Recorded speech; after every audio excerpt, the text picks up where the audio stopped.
మా ఛానల్ని ఇంతవరకు సబ్స్క్రైబ్ చేయకపోతే వెంటనే సబ్స్క్రైబ్ చేయండి.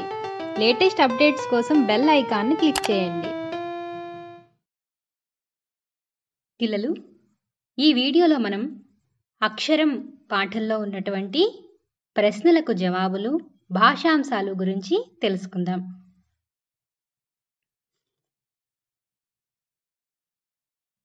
ముందుగా ఇవి చేయండి. ఇందులో ఉపాధ్యాయుడు చెప్పిన కింది పదాలను ఉక్తలేఖనం రాయండి. ఆ పదాలు గవాక్షం, కవాతు, నిద్రాభంగం, కంబళి, అన్నప్రాసన, అక్షరాలు, దున్నుతాడు. ఉక్తలేఖనం అంటే ఉపాధ్యాయుడు చెప్పినప్పుడు మీరు ఈ పదాలను రాయాలి. ఉక్తలేఖనం రాసేటప్పుడు ఉపాధ్యాయుని ఉచ్చారణను జాగ్రత్తగా గమనించాలి. ఉచ్చారణను అనుసరించి మీరు రాయాలి. రాసిన పేర్లను ఒకసారి చదువుకుని దోషాలు ఉంటే సవరించుకోవాలి. అప్పుడు మీరు రాసింది తీసుకుని వెళ్ళి ఉపాధ్యాయునికి చూపించాలి. తర్వాత అవగాహన, ప్రతిస్పందన. మొదటి ప్రశ్న, ఈ వచన కవితను భావయుక్తంగా చదవండి. పిల్లలు, మీరు కూడా ఈ వచన కవితను భావయుక్తంగా చదవడం నేర్చుకోండి. మీరు ఉపాధ్యాయుడు చదివే విధానాన్ని గమనించండి. ఆయనతో పాటు చదవండి. కఠిన పదాల ఉచ్చారణ చాలా జాగ్రత్తగా గమనించండి, చదవండి. దోషాలు గుర్తించండి. తర్వాత మీ తప్పుల్ని మీరు సవరించుకోండి. పదే పదే చదివి బాగా చదవడం అలవర్చుకోండి. తర్వాత ప్రశ్న, మీరు తల్లి దగ్గర ఏమి నేర్చుకున్నారు? సమాధానం, నాకు మా అమ్మ నడక నేర్పింది, నడత నేర్పింది. మాటలు కూడా మా అమ్మ దగ్గరే నేర్చుకున్నాను. పళ్ళు తోముకోవడం నేర్చుకున్నాను, స్నానం చేయడం నేర్చుకున్నాను, అన్నం తినడం నేర్చుకున్నాను. భయపడకుండా ధైర్యంగా ఉండడం కూడా మా అమ్మ దగ్గరే నేర్చుకున్నాను. చిన్న చిన్న పనులు చేయడం నేర్చుకున్నాను. బట్టలు మడత పెట్టడం నేర్చుకున్నాను. నేను అక్షరాలు రాయడం, చదవడం, అంకెలు వేయడం, వారాల పేర్లు, నెలల పేర్లు, చిట్టి చిలకమ్మ వంటి పాటలు, అభినయ గేయాలు మొదలైనవన్నీ మా అమ్మ దగ్గరే నేర్చుకున్నాను. ఈరోజు నేను చేసే ప్రతి పనిని ప్రాథమిక స్థాయిలో మా అమ్మ దగ్గరే నేర్చుకున్నాను. తర్వాత ప్రశ్న, మీ చిన్నప్పటి అనుభవాలను తెలపండి. సమాధానం, నా చిన్నతనంలో నాకు తొందరగా నడవడం రాలేదు. మా అమ్మ చేయి పట్టుకుని నడిపించేది. కొన్ని మాటలు పలకడం వచ్చేది కాదు. మా అమ్మ ఆ మాటలను పదే పదే పలికించేది. అలా నేర్పింది. ఒకసారి 1వ తరగతిలో ఒక అబ్బాయి నన్ను కొట్టాడు. దానితో బడికి వెళ్ళనని ఏడ్చాను. మా అమ్మ నన్నెంతో బ్రతిమాలింది, అయినా వినలేదు. చివరకు అమ్మ కూడా కొట్టింది. తర్వాత చాక్లెట్లు ఇచ్చి బుజ్జగించింది. నన్ను ఎత్తుకొని కబుర్లు చెబుతూ నవ్విస్తూ బడికి తీసుకుని వచ్చింది. నన్ను కొట్టిన అబ్బాయితో మాట్లాడింది. కొట్టుకోవడం తప్పని చెప్పింది. వాడికి చాక్లెట్లు నా చేత ఇప్పించింది. స్నేహంగా ఉండాలని చెప్పింది. అప్పటి నుంచి ఇద్దరం ప్రాణ స్నేహితులుగా మారిపోయాం. తర్వాత కింది దేశభక్తి గేయాన్ని ఆలపించండి. ప్రశ్నలకు జవాబులు రాయండి. జయము జయము భరతమాత, జయము నీకు జగన్మాత, జయము జయము భరతమాత, జయము నీకు జగన్మాత. ఈ జగాన సాటి ఎవ్వరే, ఓయమ్మ నీకు జయము జయము భరతమాత, జయము నీకు జగన్మాత. ఈ జగాన సాటి ఎవ్వరే, ఓయమ్మ నీకు. గంగ యమున గోదారి సింధు కృష్ణ కావేరి, బ్రహ్మపుత్ర తుంగభద్ర తపతి నర్మద పెన్న.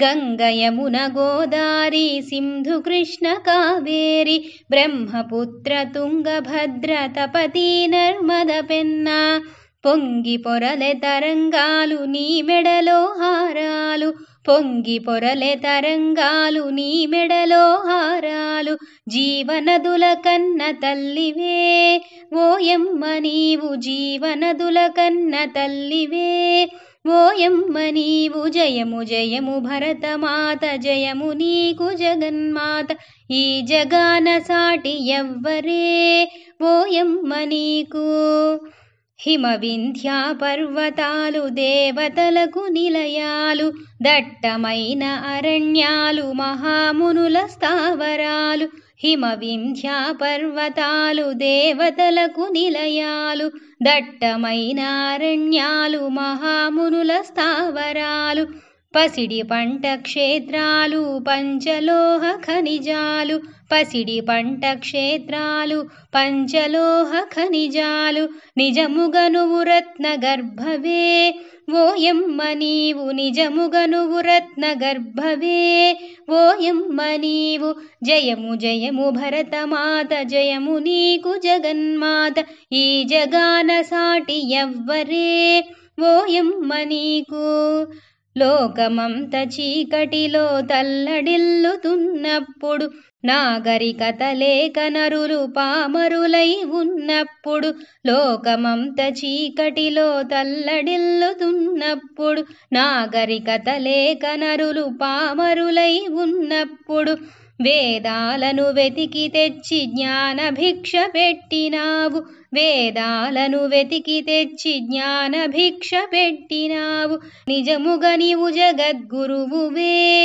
ఓయమ్మ నీవు నిజముగా నీవు జగద్గురువువే ఓయమ్మ నీవు జయము జయము భరతమాత జయము నీకు జగన్మాత ఈ జగాన సాటి ఎవ్వరే ఓయమ్మ నీకు జయము జయము భరతమాత జయము నీకు జగన్మాత ఈ జగాన సాటి ఎవ్వరే ఓయమ్మ నీకు. పిల్లలు, మీరు కూడా ఈ దేశభక్తి గీతాన్ని ఆలపించడం నేర్చుకోండి. మొదటి ప్రశ్న, మన జీవనదులు ఏవి? సమాధానం: మన జీవనదులు గంగా, యమున, గోదావరి, సింధు, కృష్ణ, కావేరి, బ్రహ్మపుత్ర, తుంగభద్ర, తపతి, నర్మద, పెన్న. ఇవన్నీ మన జీవనదులు. తర్వాత ప్రశ్న, మహామునుల స్థావరాలు ఏవి? సమాధానం: దట్టమైన అరణ్యాలు మహామునుల స్థావరాలు. తర్వాత ప్రశ్న, ఎవరికి జయము పలకాలి? సమాధానం: భరతమాతకు జయము పలకాలి. తర్వాత ప్రశ్న, పై గేయం ఆధారంగా ప్రశ్నలు తయారు చేయండి.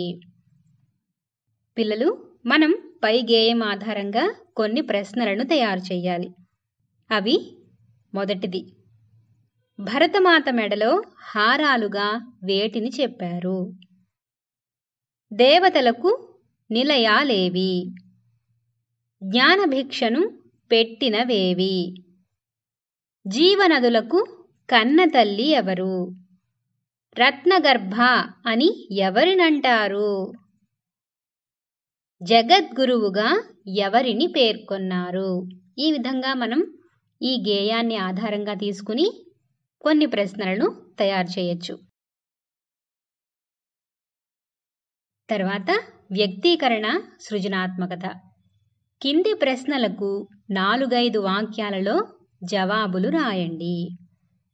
మొదటి ప్రశ్న, అక్షరాలు ఎక్కడ కవాతు చేస్తాయని కవి అన్నాడు? దీనికి సమాధానం: అక్షరాలు కవి హృదయంలో కవాతు చేస్తున్నాయి అన్నాడు. తన కనురెప్పలపై కవాతు చేస్తున్నాయి అన్నాడు. తన గుండె నిండా అక్షరాలే ఉన్నాయన్నాడు. తను నిద్రపోదామని కళ్ళు మూస్తే తన కనురెప్పలపై అక్షరాలు కవాతు చేస్తున్నాయి అన్నాడు. అందుచేత తనకు నిద్రాభంగం కలుగుతోంది అన్నాడు. తర్వాత ప్రశ్న, అన్నప్రాసన నాడు జరిగిన సంఘటన గురించి రాయండి. సమాధానం, అన్నప్రాసన నాడు పెన్ను, పుస్తకాలు, దేవుడి విగ్రహాలు, కత్తి, బొమ్మలు మొదలైనవన్నీ కవిగారి చిన్నతనంలో చుట్టూ వేశారు. వాటిలో ఏదో ఒకటి తీయమన్నారు. సహజంగానే ఎర్రగా ఉన్న పెన్ను కవిని ఆకర్షించింది. దానినే తీశాడు.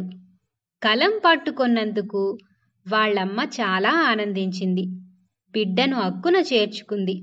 ఒళ్ళంతా ముద్దులు పెట్టుకుంది. తన బిడ్డ కలం చేతబట్టి గొప్పవాడవుతాడని మురిసిపోయింది. తర్వాత కింది ప్రశ్నలకు 8 నుండి 10 వాక్యాలలో జవాబులు రాయండి. మొదటి ప్రశ్న, అక్షరం గేయం సారాంశాన్ని మీ సొంత మాటల్లో రాయండి.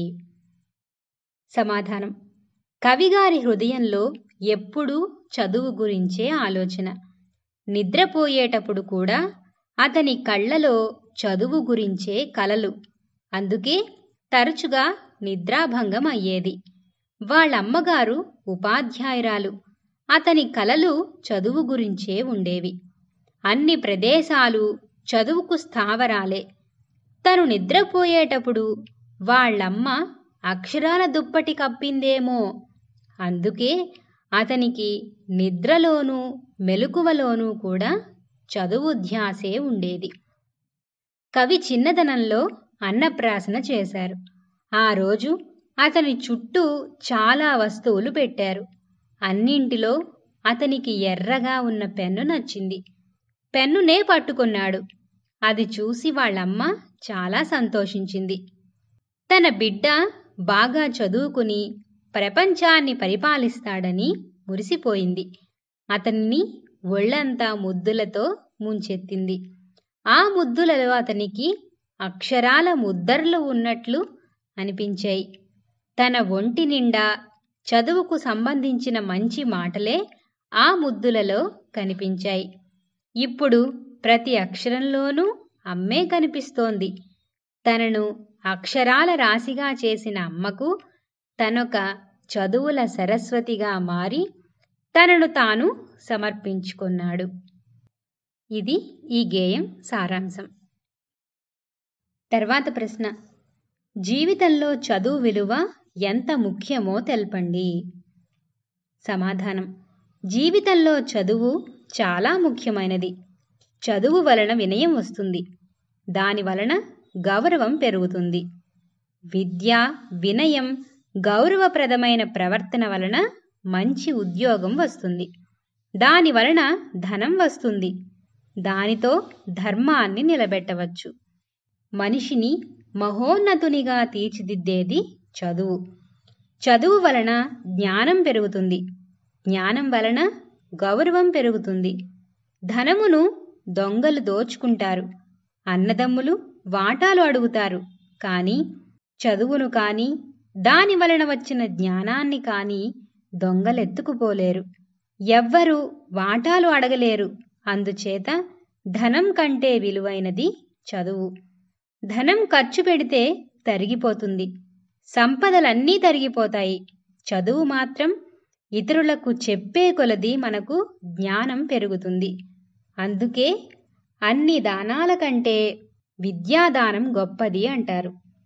ఎవరికైనా అన్నం పెడితే అప్పటికే ఆకలి తగ్గుతుంది. డబ్బిస్తే కొంతకాలమే ఉంటుంది. ఇల్లు కట్టిస్తే కొంతకాలానికి కూలిపోతుంది. కానీ చదువు చెప్పిస్తే బ్రతకడం తెలుస్తుంది. శరీరంలో బలం కూడా అనారోగ్యాల వలన కాలక్రమేణా తగ్గవచ్చు. కానీ చదువు విలువ, దాని వలన వచ్చిన తెలివి పెరుగుతుంది తప్ప తగ్గదు. అందుచేత జీవితంలో అన్నిటికంటే చదువు విలువైనది, ముఖ్యమైనది అని చెప్పవచ్చు. తర్వాత ప్రశ్న, అమ్మ ప్రేమ గురించి మీ మాటల్లో రాయండి. సమాధానం, అమ్మ ప్రేమతో సమానమైనదేదీ లేదు. తను తినకపోయినా తన పిల్లలకు కడుపు నిండా అన్నం పెడుతుంది.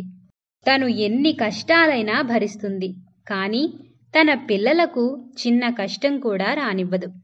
తన పిల్లల కోసం ప్రాణాలైనా అర్పిస్తుంది. తన పిల్లలకు ఎంతో ప్రేమగా ఆటలు నేర్పుతుంది, మాటలు నేర్పుతుంది, చదువు చెబుతుంది. పిల్లలు చెడు మార్గంలోకి వెడుతుంటే మంచి మాటలతో వారిని మంచి దారిలో పెడుతుంది. అనారోగ్యం వస్తే అల్లాడిపోతుంది. పిల్లలు భయపడితే ధైర్యం చెబుతుంది, మారాం చేస్తుంది, బుజ్జగిస్తుంది.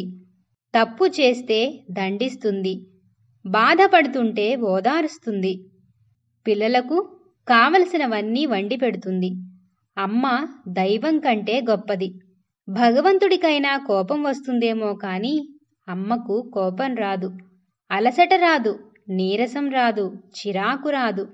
అమ్మ ప్రేమ గురించి రాయడానికి పదాలు చాలవు. తర్వాత భాషాంశాలు. ఇందులో మొదటగా కింది పదాలకు అర్థాలను జతపరచండి. పిల్లలు, ఇక్కడ మనకి కొన్ని పదాలు ఉన్నాయి, అటుపక్క వాటికి సంబంధించిన అర్థాలు ఉన్నాయి. మనం ఈ పదాలను సరైన అర్థాలతో జత చెయ్యాలి. ముందుగా పదాలేంటో చూద్దాం. గవాక్షం, తావు, గుండె, ఇలా. అర్థాలు: నేల, హృదయం, కిటికీ, స్థానం. మొదటిది గవాక్షం. గవాక్షం అంటే అర్థం కిటికీ. మీరు బ్రాకెట్లో ఈ అని రాయండి.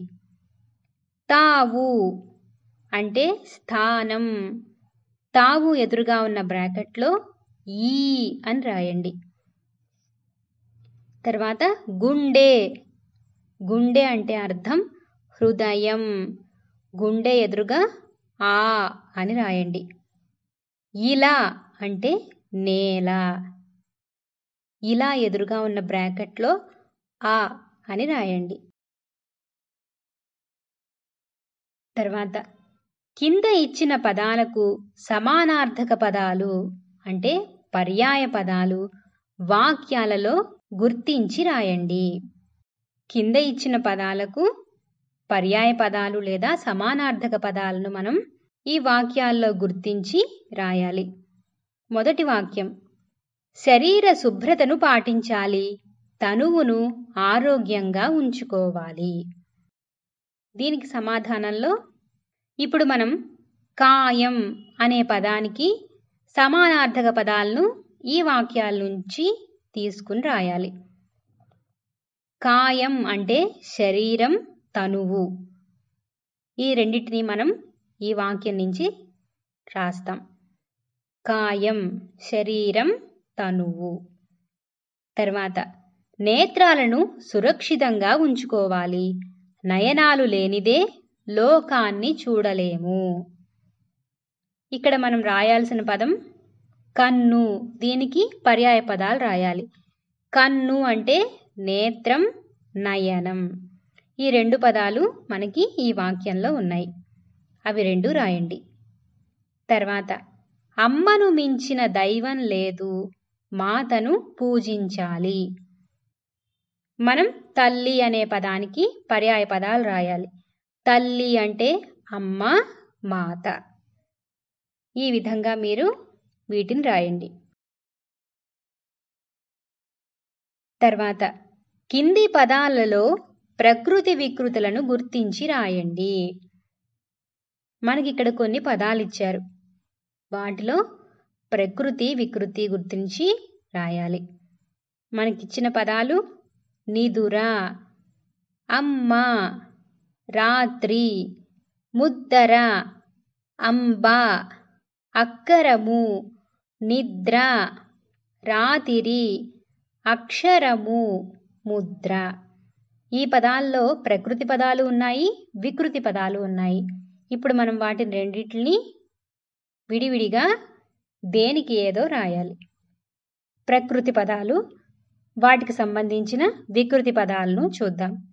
నిద్ర అనేది ప్రకృతి, నిదుర అనేది వికృతి అన్నమాట. నిద్ర, నిదుర. తర్వాత అంబ అనేది ప్రకృతి, అమ్మ అనేది వికృతి. అంబ, అమ్మ. తర్వాత రాత్రి అనేది ప్రకృతి, రాతిరి అనేది వికృతి. రాత్రి, రాతిరి. తర్వాత ముద్ర అనేది ప్రకృతి, ముద్దర అనేది వికృతి. ముద్ర, ముద్దర.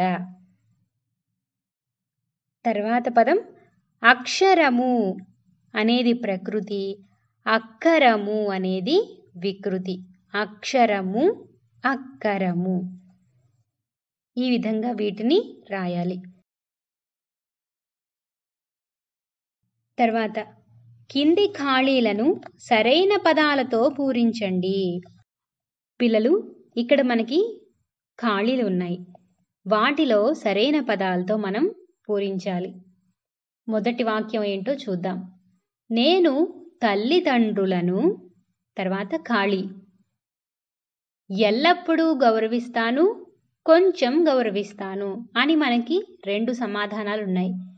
ఇప్పుడు మనం ఈ ఖాళీలో సరైన సమాధానాన్ని రాయాలి. నేను తల్లిదండ్రులను ఎల్లప్పుడూ గౌరవిస్తాను. ఇది రాయాలి. తర్వాత నేను కష్టపడి చదువుతాను, చదవను. మనం ఏం చేస్తాం? కష్టపడి చదువుతాము కదా. అందుకని మీరు నేను కష్టపడి చదువుతాను అనే సమాధానాన్ని ఈ ఖాళీలో రాయండి. తర్వాత చేతులు శుభ్రంగా కడుగుతాను, కడగను. మనం చేతులు శుభ్రంగా కడుక్కోవాలి కాబట్టి సమాధానం కడుగుతాను. చేతులు శుభ్రంగా కడుగుతాను అని రాయాలి. తర్వాత మంచి వాళ్ళతో స్నేహం చేస్తాను, చేయను. ఎప్పుడు మంచి వాళ్ళతోనే స్నేహం చేయాలి కాబట్టి సమాధానం చేస్తాను. మంచి వాళ్ళతో స్నేహం చేస్తాను అనేది ఖాళీలో రాయాలి. ఈ విధంగా ఈ ఖాళీలను పూరించాలి. తర్వాత కింది పదాలకు సొంత వాక్యాలు రాయండి. ఉదాహరణ అక్షరాలు.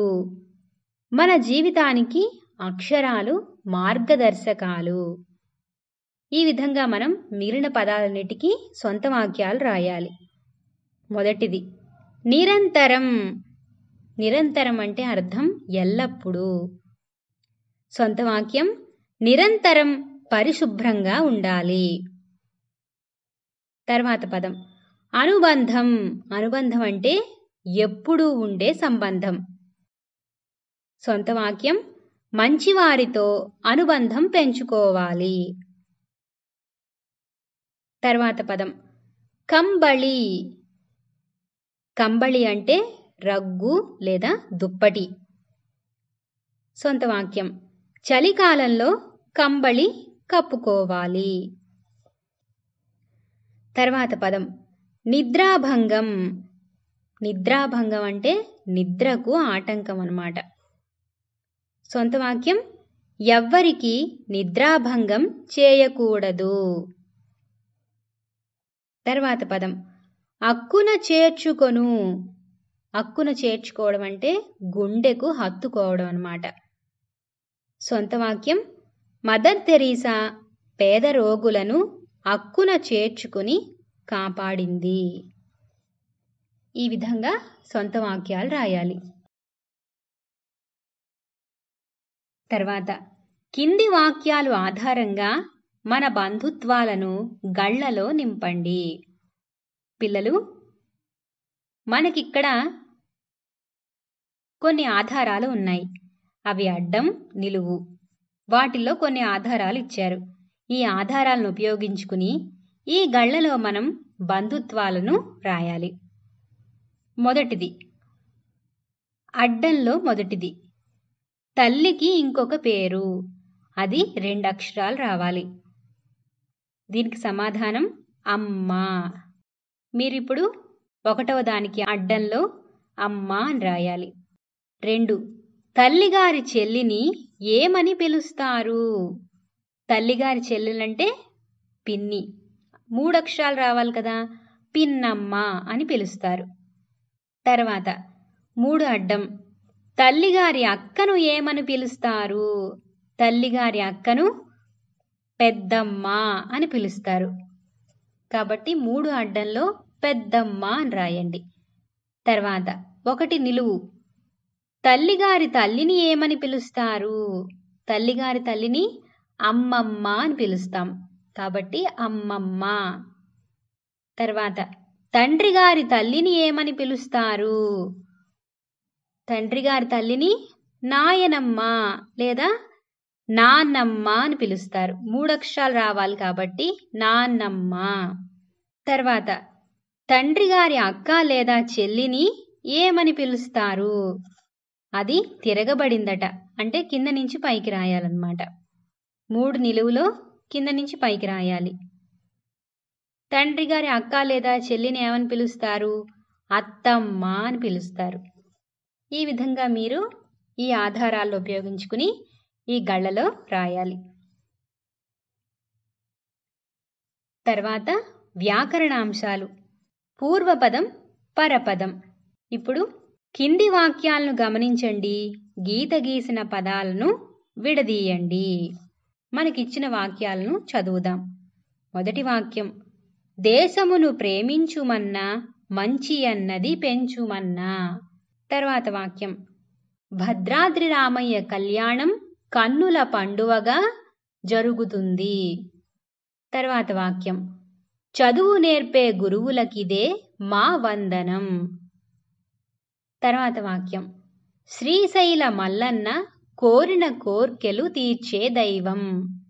తర్వాత వాక్యం, సింహాద్రి అప్పన్న నమ్మిన భక్తులకు కొండంత అండ.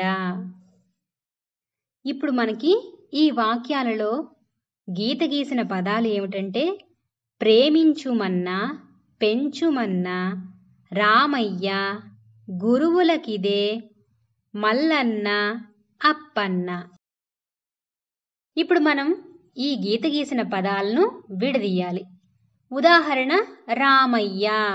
రామయ్యను రామ ప్లస్ అయ్య ఈ విధంగా విడదీస్తారు.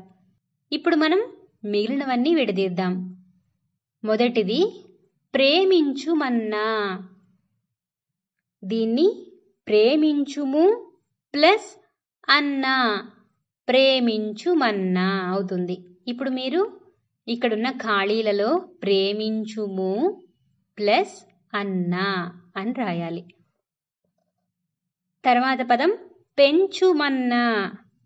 దీనిని పెంచుము ప్లస్ అన్నా ఈ విధంగా రాయాలి. తర్వాత గురువులకిదే. దీనిని గురువులకు ప్లస్ ఇదే. తర్వాత అప్పన్న. దీనిని అప్ప ప్లస్ అన్న. తర్వాత పదం మల్లన్న. మల్ల ప్లస్ అన్న, మల్లన్న. ఈ విధంగా వీటిని విడదీయాలి. పై ఉదాహరణలను గమనించండి. వీటిలో స్వతంత్రమైన అర్థం కలిగిన 2 శబ్దాలు ఉన్నట్లు గుర్తించారు కదా.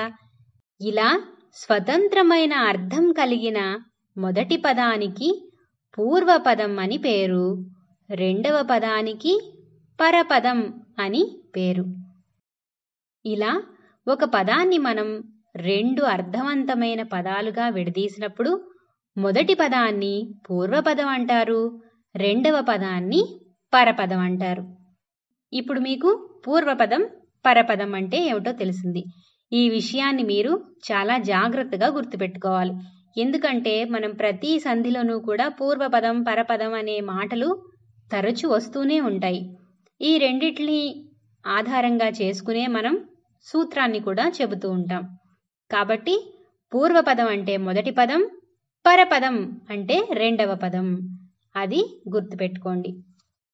ఇప్పుడు మనకి పై ఉదాహరణలో రామయ్య అనే పదం ఉంది కదా. దీనిలో 2 పదాలు ఉన్నాయి. అవి రామ, అయ్య అనేవి. వీటిలో రామ అనేది మొదటి పదం, దీనినే పూర్వపదం అంటారు. రెండవ పదం అయ్య అనేది, దీనినే పరపదం అంటారు. ఈ రెండు పదాలు అంటే పూర్వపదం, పరపదం కలయిక వలన రామయ్య అనే పదం ఏర్పడింది. ఇదే విధంగా మీరు మిగిలిన పదాలు కూడా గమనించండి. తర్వాత పూర్వస్వరం, పరస్వరం. కింది వాక్యాలను గమనించండి. గీత గీసిన పదాలను విడదీయండి. పిల్లలు, ముందుగా ఇక్కడున్న వాక్యాలు చదువుదాం. దేశమంటే మనుషులోయ్ అని గురజాడ అన్నారు. తర్వాత వాక్యం, గాంధీజీ లేఖలు మనకందరికీ ఆదర్శం. తర్వాత వాక్యం, ప్రపంచమందు భారతీయులు చాలా దేశాల్లో ఉన్నారు. తర్వాత వాక్యం, అల్లూరి, టంగుటూరి వంటి వారంతా స్వాతంత్ర్య సమరయోధులు. తర్వాత వాక్యం, అమూల్యమైన పుస్తకాలకు నిలయం గ్రంథాలయం. ఇవి మనకిచ్చిన వాక్యాలు. గీత గీసిన పదాలు ఏమిటంటే దేశమంటే, తర్వాత మనకందరికీ, తర్వాత పదం ప్రపంచమందు, తర్వాత పదం వారంతా, తర్వాత పదం గ్రంథాలయం. ఉదాహరణ, దేశమంటే అనే పదాన్ని విడదీస్తే దేశము ప్లస్ అంటే కలిపితే దేశమంటే అవుతుంది. పై ఉదాహరణలో పూర్వపదం చివరిలో ఉన్న మూను విడదీస్తే ప్లస్ ఊ ము అవుతుంది. ఇలా పూర్వపదం చివర ఉన్న ఊ అనే అచ్చును పూర్వస్వరం అంటారు. పరపదమైన అంటే అనే పదంలో మొదటి అచ్చు ఆ, దీనినే పరస్వరం అని అంటారు. అచ్చులను స్వరాలు లేదా ప్రాణాలు లేదా నాదాలు అని కూడా అంటారు. అచ్చులను 3 విధాలుగా పిలుస్తారు. అవి స్వరాలు, ప్రాణాలు, నాదాలు అని. ఇప్పుడు పూర్వస్వరం, పరస్వరం అంటే పూర్వపదం చివర ఉన్న అచ్చును పూర్వస్వరం అంటారు. అలాగే పరపదం మొదటలో ఉన్న అచ్చును పరస్వరం అంటారు.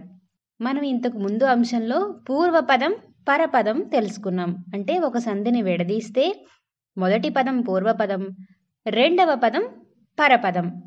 ఇప్పుడు పూర్వస్వరం, పరస్వరం. ఇందాక పదం మొత్తం చెప్పాము, ఇప్పుడు ఒక స్వరం అంటే ఒక అచ్చు మాత్రమే మనం చెబుతున్నాం.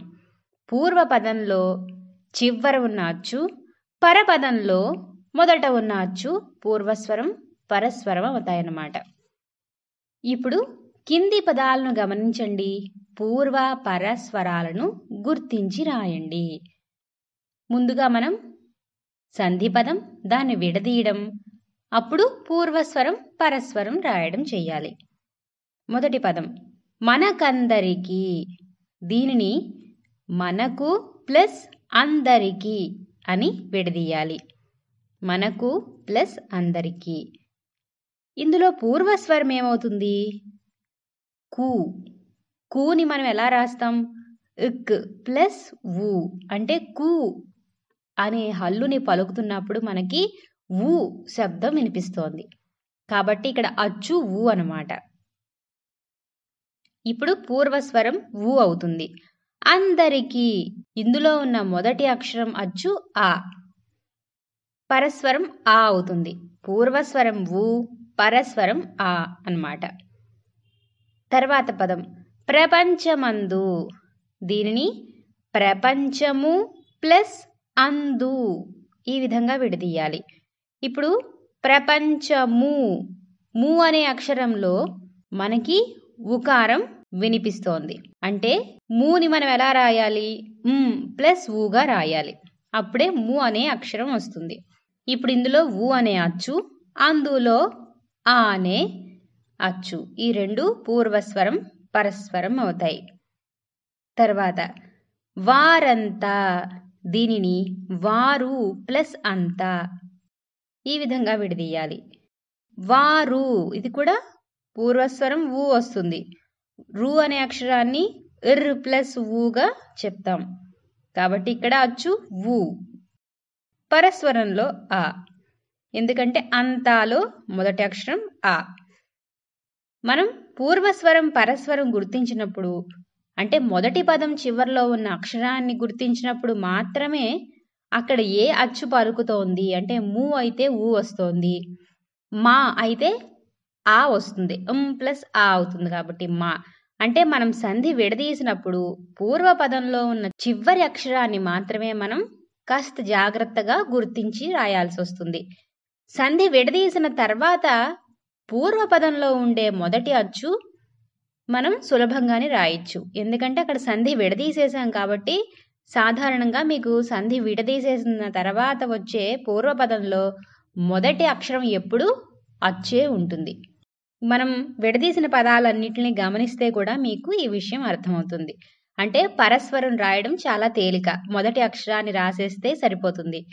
పూర్వస్వరం రాసినప్పుడు మాత్రమే మీరు కాస్త గమనించాలి. తర్వాత అంశం సంధి. కింది వాక్యాలను చదవండి. మొదటి వాక్యం, కృష్ణుడతడు మహాభారతానికి సూత్రధారి. తర్వాత వాక్యం, దుర్యోధనుడెక్కడా అంటూ భీముడు గర్జించాడు. తర్వాత వాక్యం, సీత పుట్టినింటికి మెట్టినింటికి పేరు తెచ్చింది. తర్వాత వాక్యం, చిన్నదైన ఉడుత రామునికి సాయం చేసింది. ఇవి మనకిచ్చిన వాక్యాలు.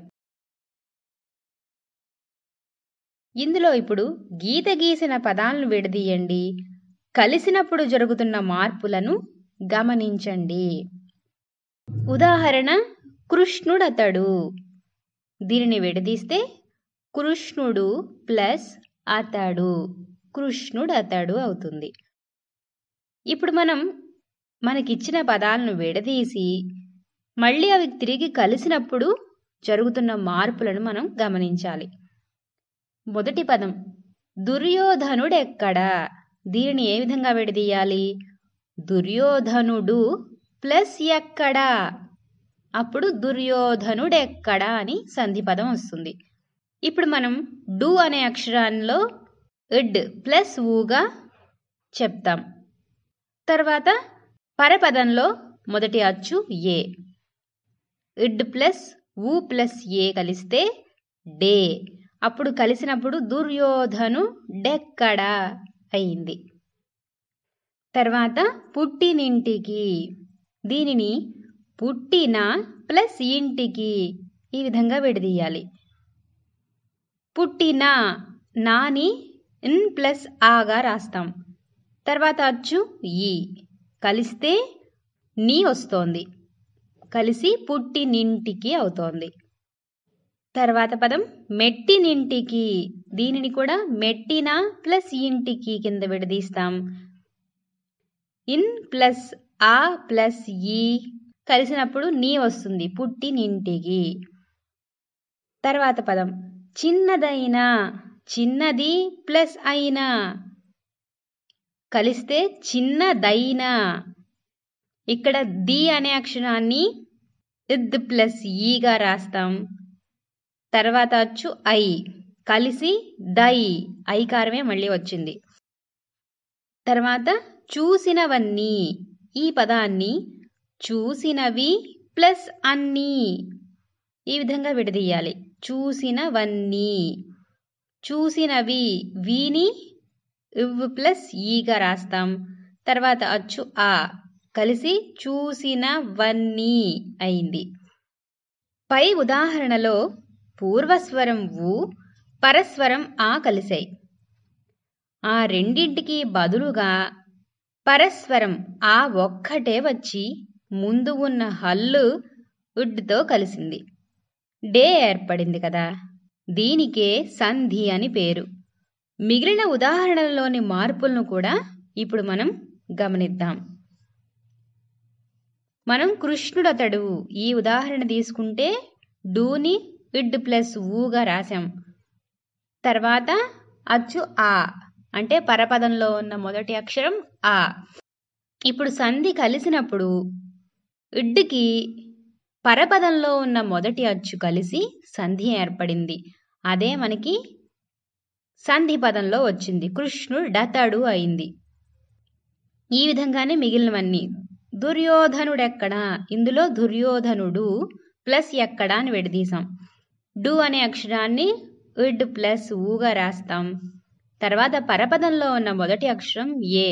ఇప్పుడు ఇడ్ అనే అక్షరం పరపదంలో ఉన్న మొదటి అక్షరంతో కలిసి డేగా మారింది. తర్వాత పదంలో పుట్టిన ప్లస్ ఇంటికి, ఇందులో కూడా న్ అనే అక్షరానికి పరపదంలో ఉన్న ఈ తోడై నీ అనే అక్షరం వచ్చింది. పుట్టి నింటికి అయిందప్పుడు సంధి పదంలో. మెట్టినింటికి కూడా ఇదే విధంగా న్ అనే అక్షరానికి ఈ కలిసి నీ అక్షరం వచ్చింది. తర్వాత చిన్నది ప్లస్ అయినా, ఇందులో కూడా ఇద్ అనే హల్లుకు ఐ అనే అచ్చు కలిసి దై అనే అక్షరం వచ్చింది. తర్వాత పదం చూసినవన్నీ, చూసినవి ప్లస్ అన్నీ, ఇందులో కూడా ఇవ్ అనే హల్లుకి ఆ అనే అచ్చు కలిసి వా అనే అక్షరం వచ్చింది. సంధి పదం కలిసినప్పుడు చూసినవన్నీ అయింది. అంటే పూర్వస్వరంలో ఉన్న అచ్చు పరస్వరంతో కలిసి పరస్వరమే వస్తోంది అనే విషయాన్ని మనం గమనించాలి. పూర్వస్వరంలో ఉన్న అచ్చు పరస్వరంలో ఉన్న అచ్చుతో కలిసి పరస్వరంలో ఉన్న అచ్చే వస్తూ ఈ అచ్చు మనం హల్లుకి కలుపుతున్నాం. ఆ విధంగా సంధి ఏర్పడుతోంది. తర్వాత కింది పదాలను విడదీసి రాయండి. ఉదాహరణ అక్షరాలంటని అనే పదం. దీన్ని విడదీస్తే అక్షరాలు ప్లస్ అంటని, అక్షరాలంటని. ఈ విధంగా మనం మిగిలిన పదాలను విడదీయాలి. కప్పిందేమో, దీనిని కప్పింది ప్లస్ ఏమో, ఈ విధంగా విడదీయాలి. కప్పిందేమో అవుతుంది. తర్వాత పదం బాగుందని, బాగుంది ప్లస్ అని కలిపితే బాగుందని అవుతుంది. తర్వాత పదం మరేమివ్వగలరు, దీనిని మరి ప్లస్ ఏమివ్వగలరు, ఈ విధంగా విడదీయాలి. తర్వాత కింది పదాలను కలిపి రాయండి. ఉదాహరణ అక్షరాన్ని ప్లస్ అవ్వడం కలిపి రాస్తే అక్షరాన్నవ్వడం. ఈ విధంగా మిగిలిన పదాలను కలిపి రాయాలి. మొదటి పదం ముద్దర్లు ప్లస్ ఉన్నట్లు కలిపితే ముద్దర్లున్నట్లు. తర్వాత పదం దున్నుతాడు ప్లస్ అని కలిపితే దున్నుతాడని అవుతుంది. తర్వాత పదం చుట్టూరు ప్లస్ ఏసి కలిపితే చుట్టూరేసి అని ఈ విధంగా రాయాలి. తర్వాత ద్వితీయ విభక్తి, దీని గురించి తెలుసుకుందాం.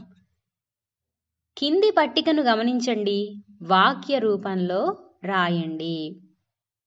మనకిచ్చిన పట్టిక 3 భాగాలుగా విభజింపబడి ఉంది. మొదటి భాగంలో లక్ష్మణుడు, దేవుడు, చెట్లు, తల్లిదండ్రులు, పర్యావరణం అని పదాలున్నాయి. తర్వాత భాగంలో నీ లేదా ను అని 2 అక్షరాలున్నాయి.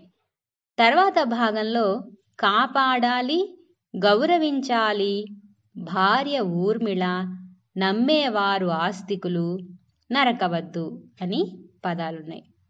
ఇప్పుడు మనం వీటిని సరైన వాక్యంగా మనం రాయాలి. ఉదాహరణ, లక్ష్మణుని భార్య ఊర్మిళ.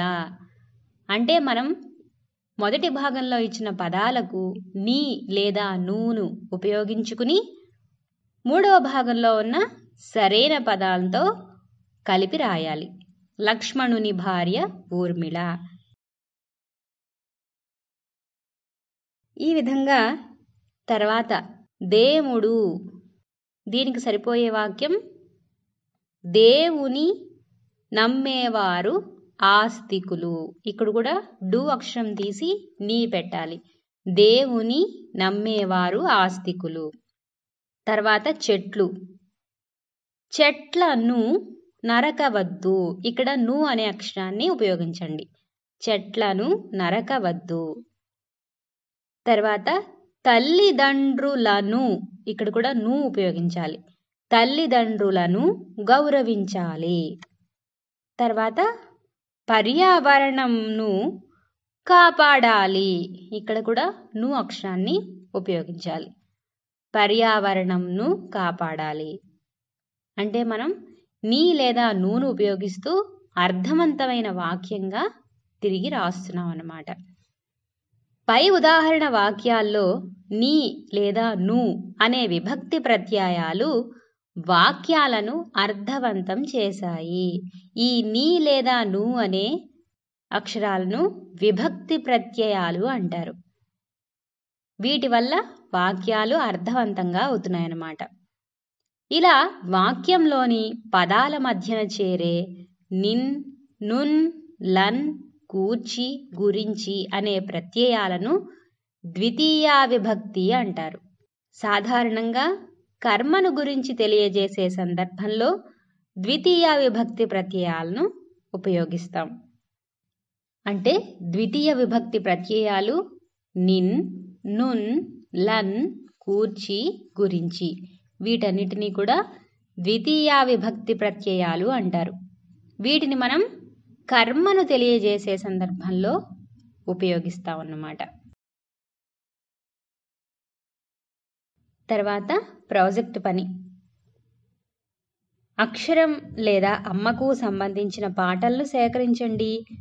తరగతి గదిలో పాడండి. అక్షరానికి కానీ అమ్మకు కానీ సంబంధించిన పాటలను నేర్చుకుని మీరు మీ తరగతిలో ప్రదర్శించండి. తర్వాత నీతి పద్యం.